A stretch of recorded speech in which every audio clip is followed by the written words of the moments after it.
So this is a little project I've been working on for a couple of days now.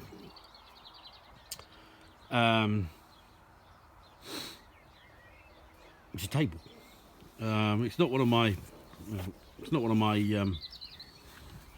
resin tables. This one's going to be a patio table for the new patio when it's finally the extension's built, and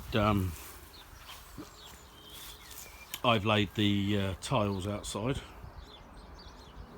We'll take a closer look at this. All this is a bit of pine that we had left over, that we had once we pulled the lean-to down. It's just seven strips across. It's boarded with a nice big thick bit of pine. You see a couple of holes there. They've got to be filled. That's where I screwed the legs in. The legs are a significantly different colour because I haven't sanded the top of this yet, and I've still got 4 screws and a bit of mild steel to put in there. The same on every corner. My next job. And then once I've got the screws in, I'll fill them with a bit of Gorilla PVA and some sawdust, as I always have plenty of sawdust. Just mix it up to a nice paste and then just push it into the holes.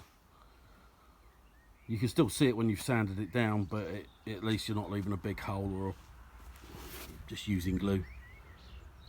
So that's what I've got to do with all the 4 holes, 2, 4, and then there's another 2 on the other side, so that's 8 holes there. And I've got 16 holes to do here on each corner. This one obviously is going to be where you see the stainless steel, the mild steel rod. Nice and sturdy. It's not on flat ground at the moment, but it's not going anywhere. And I'm quite pleased with the way it's come out so far. So by the end of today, I want to get the last of the screws in, the last of the sawdust filler in. Hopefully I can start sanding it today. I say hopefully because we're predicted rain over the next 4 days, and of course I've got no power. Darkness. I've got no power in my shed at the moment, so I'm having to do it all al fresco, and I don't like playing with electric tools and extension leads in the pouring rain. I'm led to believe it could be quite dangerous. So that's that. I'll come back to it when it's finished.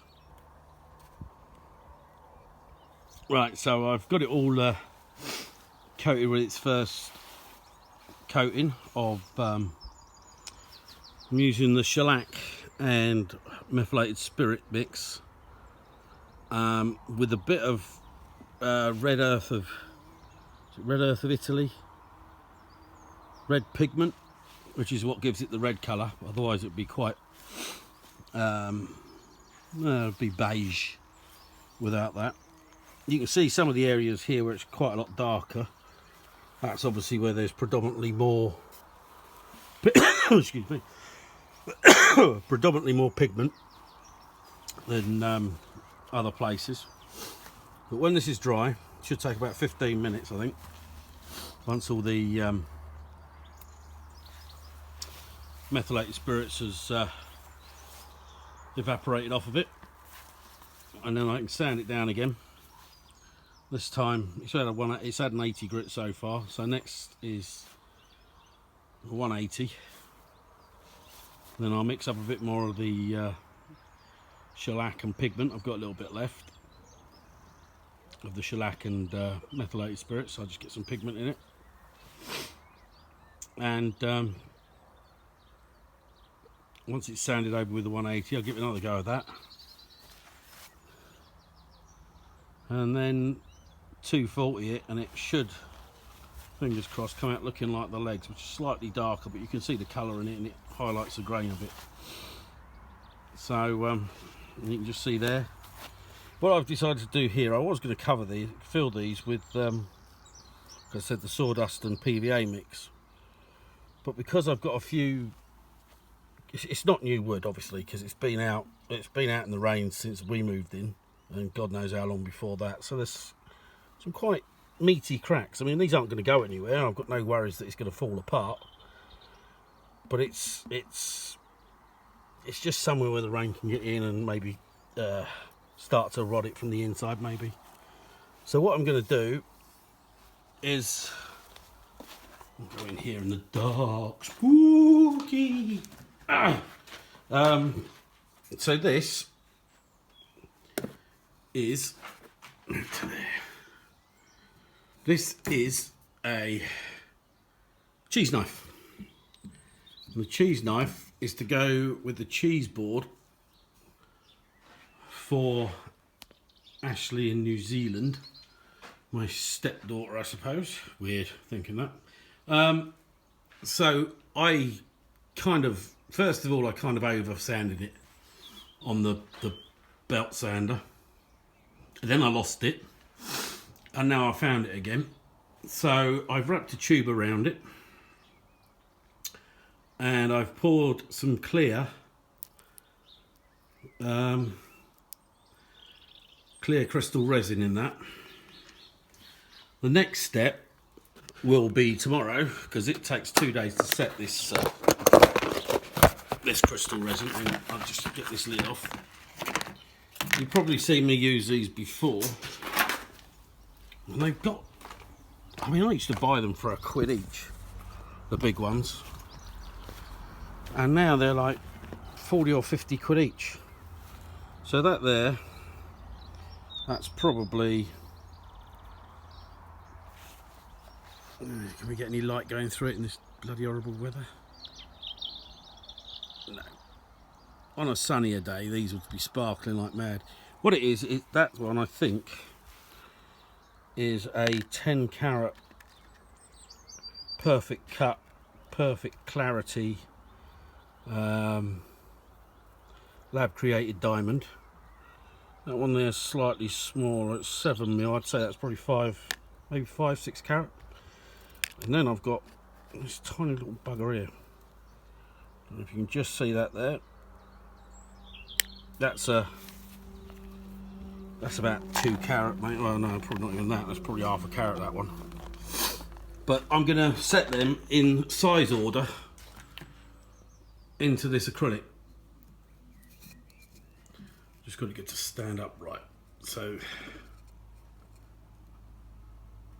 I'll drill down into that acrylic, leave it a couple of mil gap between the top of the knife handle and the acrylic, and I'll pop the little one in there first. I'll drill a slightly larger hole and pop the bigger one in, and then lastly I'll pop the really big one in, and I'll top the the crystal resin up to the top of that tube. Now I'm saying this because that was 13 grams of crystal resin with both the hardener and the resin, and it's a lot of resin when you're trying to do small things. So I thought if I knocked up a 25mm mix tomorrow, keep some of it clear, plop it in there, and then the extra I can just plop through these holes, dribble a bit into the cracks, and make it. I've got plenty of the red pigment, so that would look really nice on this table with the red pigment. And it just gives something. It just gives a little something, doesn't it? Little blare, whatever. So that's how far I've got so far. I'm going to try and give it another sand down, but I'm feeling spots of rain. It's the trouble when you got a bald head. You're always the first one to notice the rain because it goes straight onto the top of your head. Although I get a little bit more warning because I'm only 4'1", and somebody who's 6'5", it'd hit them first, wouldn't it? Obviously. Yeah. So I've got all my power tools out here. So the spots of rain are a little bit of a concern. Look at that. That is a view from an office, isn't it? Eh? All those years looking at fat, ugly chefs. Chris bid me with his arse hanging out half the time. I used to stare at that all day because he was right in front of me, bending over, dirty bastard. And now look, that's Beautiful. Eh? All worth all those years of hardship, heartache, piles, chef's arse,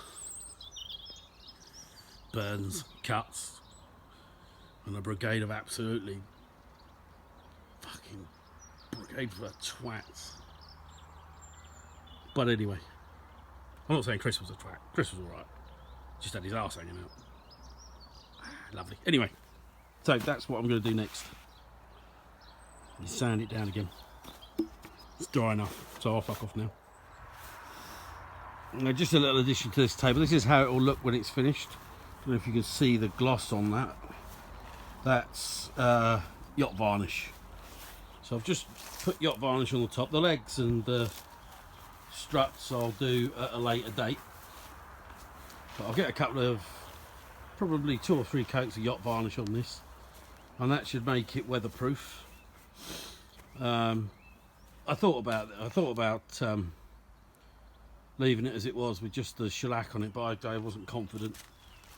So the yacht varnish should certainly make it weatherproof. So that's the final colour, and that's how it's going to look. I'm quite pleased with that. All said and done. You got my scraper? No.